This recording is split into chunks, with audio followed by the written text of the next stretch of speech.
Camila Ferreira ajustó el velo en el cuartito detrás del altar de una capilla clásica de Las Vegas, de esas con neón y promesas de amor eterno a 2 cuadras del Strip. Faltaban minutos para caminar hacia el arco de luces y convertir a Roberto Silva en su esposo, después de 3 años de relación. Sentía las piernas temblar, aunque intentaba convencerse de que era emoción y no un mal presentimiento. Desde el pasillo llegó el sonido que la hizo detenerse.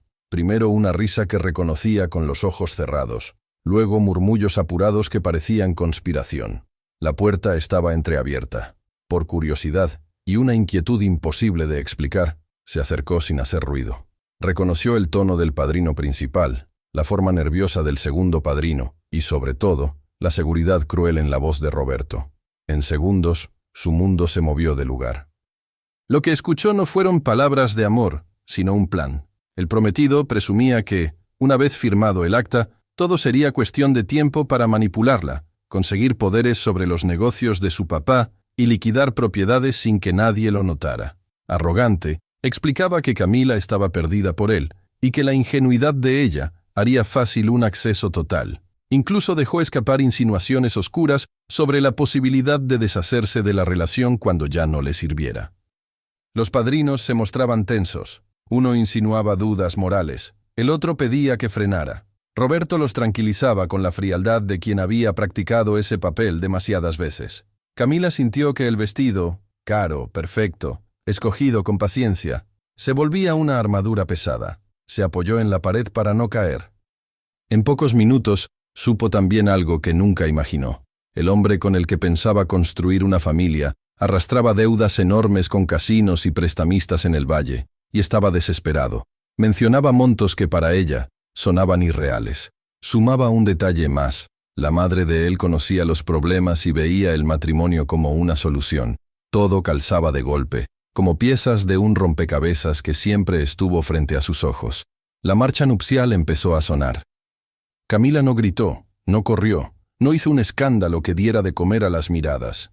Eligió otra cosa, representar. Decidió que, si él quería jugar sucio, ella le respondería con inteligencia, frialdad y paciencia. Se miró al espejo una última vez, secó las lágrimas, ensayó la sonrisa exacta que todos esperaban y salió. Caminó por el pasillo con una elegancia que engañó a todos.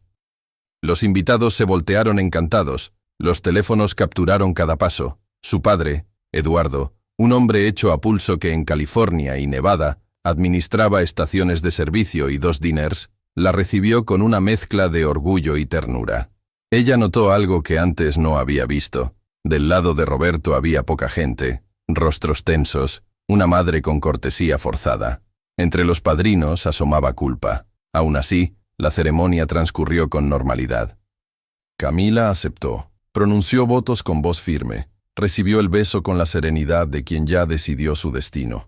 Si esta historia ya te tiene pegado, deja tu like y suscríbete. Nos ayuda un chorro a seguir contando casos reales y lecciones que valen oro. Seguimos. Fuera de la capilla, la sesión de fotos fue impecable. La fotógrafa aseguraba que el amor se notaba a kilómetros. Camila sostuvo el papel de novia radiante sin permitir que la máscara se le resbalara ni un milímetro.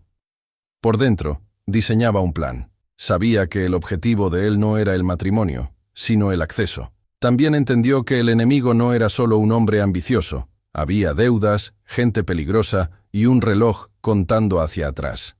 La recepción se celebró en un hotel del Strip, con vista a las luces infinitas de la ciudad. La decoración lucía elegante, el banquete estaba cronometrado, la primera pieza de baile tenía letra de promesa eterna. Camila bailó con su padre mientras medía cada gesto de Roberto. Él jugaba a ser yerno ideal. Hablaba de expansión, de modernizar procesos, de aportar ideas. Intentaba meterse en las conversaciones sobre números, contratos y proveedores, como quien toma medida para, más tarde, cortar. La hermana menor de Camila, Lara, estudiante de Derecho en Los Ángeles, observó todo con un ojo clínico. Detectó en la novia una calma demasiado perfecta y en el padrino principal un miedo mal disimulado. Al menor pretexto, se acercó a Camila con la intuición alerta. Camila no le confesó todo, pero le pidió algo específico, información. Le pidió hacerlo con discreción, sin alarmar a los papás, porque una chispa mal puesta podía incendiar la noche. La fiesta avanzó con discursos bien construidos. El papá de Camila habló de esfuerzo, de familia y de un futuro compartido. Roberto respondió con una pieza perfecta, casi teatral, sobre felicidad y compromiso.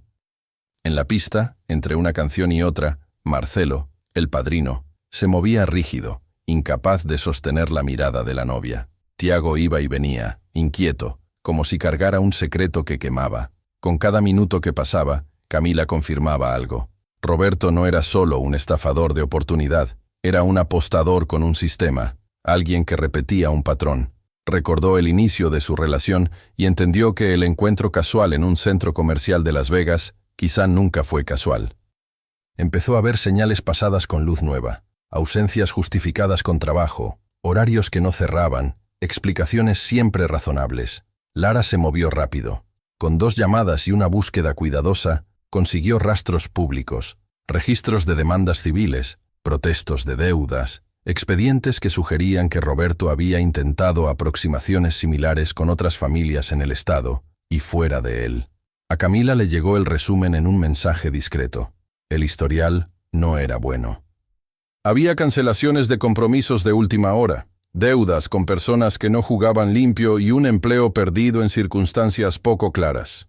En la mesa principal, Camila mantuvo la sonrisa mientras leía, entendiendo que lo mejor para proteger a los suyos era dejar que él caminara, por su voluntad, hacia la prueba. El plan tomó forma con pilares simples: aparentar confianza total, fortalecer la ilusión de Roberto de que ella estaba de su lado y documentar cada paso.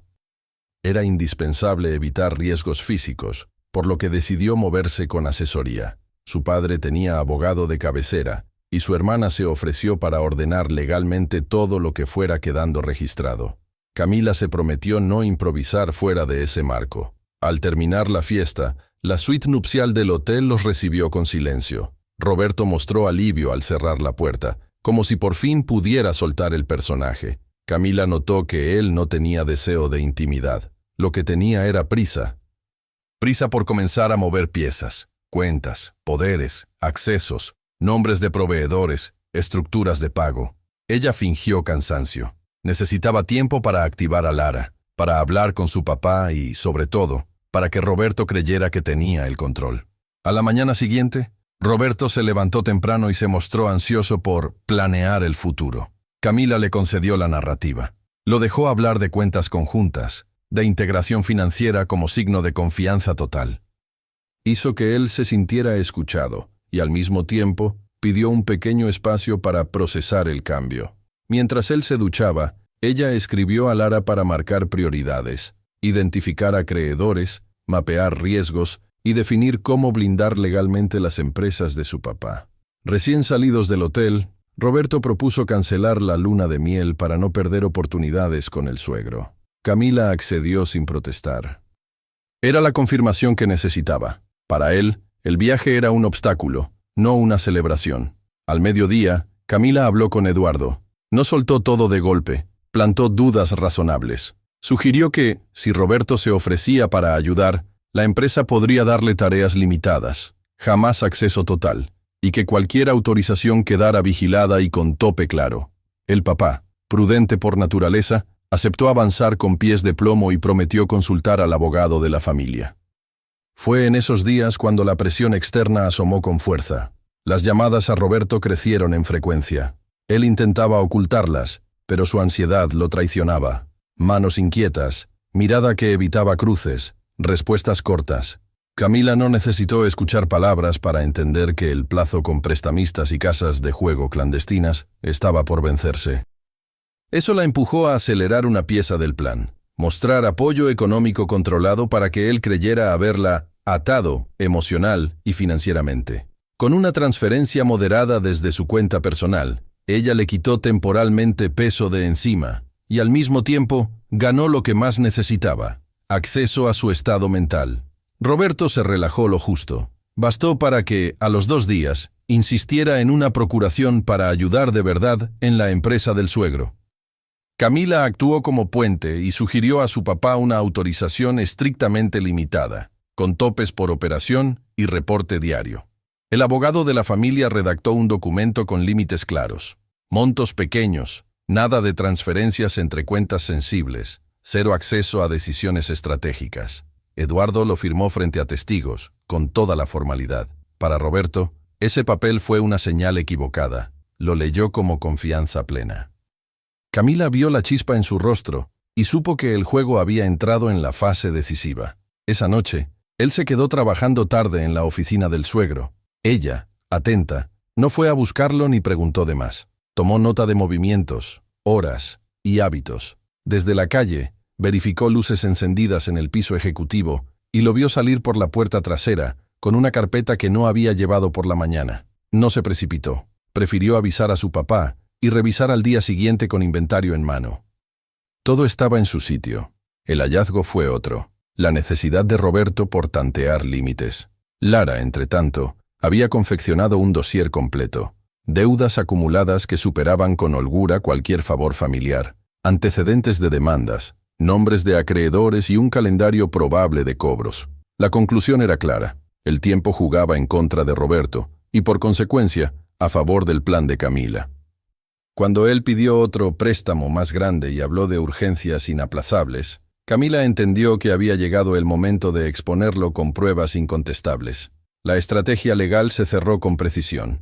Eduardo, asesorado por su abogado, preparó vigilancia de movimientos en tiempo real y notificaciones automáticas en cada operación con la procuración limitada. Camila, por su parte, le hizo creer a Roberto que el apoyo familiar dependía de que él agilizara procesos usando la autorización que ya tenía. La propuesta se presentó como un trámite práctico. Si tenía firma para compras menores y gestiones básicas, también podía ejecutar una transferencia puntual que ordenaría deudas y permitiría empezar limpio. La redacción fue cuidadosa para no inducir ni presionar. El objetivo era simple: observar si él cruzaba la línea por voluntad propia. Roberto aceptó con rapidez que delató desesperación. Quiso resolver todo en el mismo día. Se presentó en la oficina de Eduardo con una seguridad que no le alcanzaba para ocultar el temblor de las manos. Hizo llamadas en voz baja, pidió confirmar horarios de salidas y se aseguró de estar solo al final de la tarde. En cuanto tuvo la oportunidad, abrió la plataforma bancaria, forzó la interpretación más conveniente de la procuración y ejecutó una transferencia a su cuenta personal por un monto que rebasaba de forma nítida lo permitido. El sistema avisó a Eduardo al instante. El papá de Camila, con el corazón apretado pero la mente en frío, activó el protocolo acordado con el abogado y llamó a las autoridades. La empresa había sido protegida contra daños mayores por los límites del documento y por la posibilidad de reversión administrada con la banca. Lo importante estaba a la vista. Quedaban trazabilidad, capturas de pantalla, logs de acceso, video de seguridad y una secuencia de acciones sin presión externa que demostraban la intención de aprovecharse de la relación para beneficio propio. Camila, en ese momento, se encontraba en un café lejos de la oficina, esperando la confirmación que, por dolorosa que fuera, cerraría un capítulo. Sabía que el siguiente paso ya no dependía de ella, sino de la ley. Sabía también que, fuera cual fuera el desenlace, había protegido a su familia, educado a su intuición y probado que el amor propio no se mendiga. El aviso llegó a los teléfonos correctos en el minuto exacto. La transferencia hecha desde la procuración limitada había cruzado un límite que no admitía interpretaciones. Eduardo activó el protocolo acordado con su abogado y con la propia institución bancaria. La operación quedó registrada, la reversión se encaminó por los carriles formales y el edificio reforzó accesos mientras se pedía presencia policial. No hubo carreras ni gritos, solo pasos firmes y una secuencia de procedimientos que protegían la empresa y, sobre todo, la seguridad de la familia.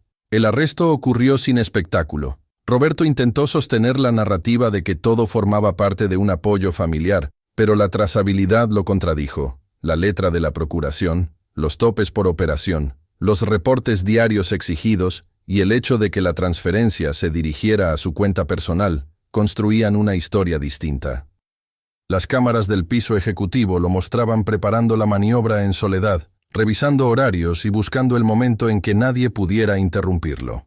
En su rostro no había sorpresa, sino el gesto fatigado del que apostó a una mesa equivocada. Camila no estuvo ahí. Eligió mantenerse a distancia, en una mesa de café sobre Flamingo Road, con el teléfono boca abajo y una calma que no era ausencia de miedo, sino decisión. Cuando supo que todo estaba en manos de la ley, respiró por primera vez en días sin sentir la garganta cerrada. No celebró, no derramó alivio en redes, guardó silencio y llamó a su hermana, que ya ordenaba archivos, fechas y firmas en un expediente impecable. Las horas siguientes trajeron ondas concéntricas. Los padrinos, antes cómplices silenciosos, se presentaron en la casa de Camila con el rostro tenso de quien reconoce su parte. Aportaron detalles que completaron el rompecabezas, antecedentes de intentos similares en otras ciudades, tiempos en los que el patrón se repetía, nombres de terceros que habían sido puentes entre Roberto y familias con patrimonio. Uno de ellos, abrumado por la culpa, se ofreció a declarar por iniciativa propia. El otro aceptó colaborar cuando entendió que proteger la verdad también era protegerse a sí mismo de un daño mayor. Lara, desde su trinchera legal, organizó todo en línea de tiempo: conquista, teatralidad, inserción en conversaciones de negocios, presión por poder, uso de deudas como motor y, por última, el paso en falso que dejó huella legal. El abogado de la familia agradeció la minuciosidad. Pocas veces un caso de este tipo llegaba con una estructura de pruebas tan limpia, sin estímulos indebidos ni provocaciones torpes que enturbiaran el proceso. Mientras tanto, la otra presión, la que venía de fuera, tocó la puerta. No llegó con violencia, sino con una cita sencilla en un lugar público. Camila aceptó bajo condiciones claras: compañía discreta, mesa visible, ningún intercambio que la comprometiera. Quien se sentó frente a ella no encajaba con el cliché de película. Era un hombre con aspecto de comerciante local, de esos que podrían confundirse con cualquier vecino de Henderson. Habló de números como quien habla de clima, y dejó claro que el interés con Roberto había sido estrictamente económico, sin ambiciones teatrales. Entendió rápido que el caso se había movido al terreno penal, y que insistir ahora no solo era imprudente, también inútil. Acordó retirarse del mapa a cambio de nada, quizá porque el mensaje ya había sido dado, y porque, en esa mesa, la intención de Camila no era negociar, sino cerrar círculos.